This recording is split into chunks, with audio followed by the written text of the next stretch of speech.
Hello friends, আমরা bonsai চর্চার ক্ষেত্রে একটা সমস্যার সম্মুখীন হই। সেই বিশেষ সমস্যাটার কারণ আর সমাধান নিয়েই আজকের এপিসোড।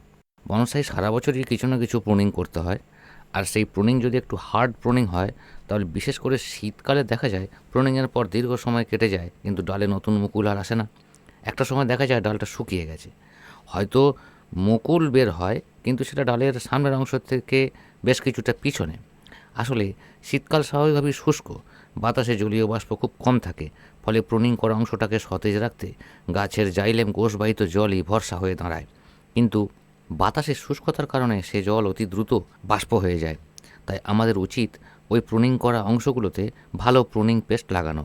কিন্তু বাজারে অ্যাভেলেবেল প্রুনিং পেস্টগুলো সবাইকার পক্ষে সংগ্রহ করা সম্ভব হয় না উচ্চ দামের কারণে। আর তাছাড়া ওই পেস্টগুলোর মধ্যে বেশ কিছু পেস্ট বেশ কিছুটা সময় কেটে গেলে খুব শক্ত হয়ে যায়। আসলে ওই পেস্টগুলো প্রুন করা জায়গাগুলোর উপর একটা শুষ্ক আস্তরণ তৈরি করার ক্ষেত্রে বেশ ভালো, কিন্তু যে ডালে কাটা অংশের আশপাশ থেকে মুকুল বের হওয়ার প্রয়োজন সেখানে ওই পেস্ট খুব একটা ভালো কাজ করে না। এই সমস্যা দূর করার জন্য আমি যে পেস্ট ব্যবহার করি সেটা আপনাদের সাথে শেয়ার করলাম।